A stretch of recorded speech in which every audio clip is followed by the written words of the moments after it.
Ето ВИС-2 по време на действията на една улица от Берлин. Там са се движили по 2-3 прикривани от 34-ки или самоходки, както и от тия команди Елочка с стрелково оръжие, за да ги пазят от панцер-гренадири. Един от цеховете за производство на Б-29 в Америка. И последната книжка, която искам да покажа, пак от Бриджо Петачо.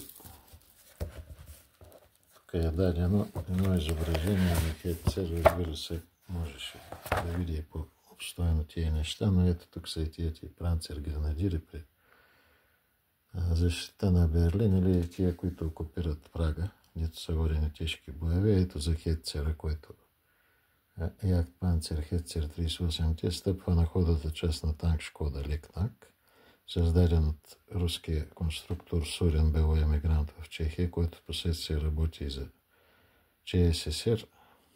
75 мм оръдие. Опасното на този танк е, че е бил много маневрен, може да се скрие при всякакви условия навсякъде. Скоростта му е била доста прилична, 38 до 40 км в час. И не само 34-ките и тия Шермани, макар да го превъзхождат колосално по пробивна мощ, ако се прикрие някъде, лесно ще ги унищожи. И друг подобен аналог искам да покажа. Няма да го открия, тук го бях белязал.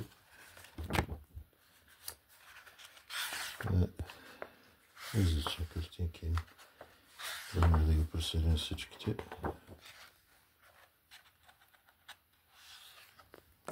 Само. Това е лик американски танк Чефи в действие. На Рейн или в Берлин, няма значение. Тук е даден генерал Кларк с бразилския президент Дутра. Бразилците също участват в финалната фаза на войната с доброволци. И един скороходен танк, който беше ползван после преди МБМФУ в Виетнам, а също и в Корея, но никак не беше подходящ да действа срещу Т-34, много често се проваляше и такива тончета. Както отива нашата държава, няма да има никога такива книжки, защото Шушения блок, ако има водеща страна, която прави такива енциклопедийни проучвания, това е примерно Русия.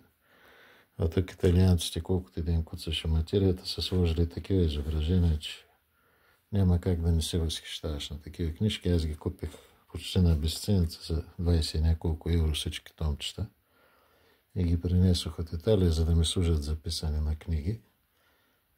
Просто исках да покажа тия изображения, за да послужат за някои нагледявания там покрай Лентли, за изобщо говорените доскоро от мен факти за Втора световна, за ползваното оръжие по Ленд-Лиз, като един помощен и допълнителен материал.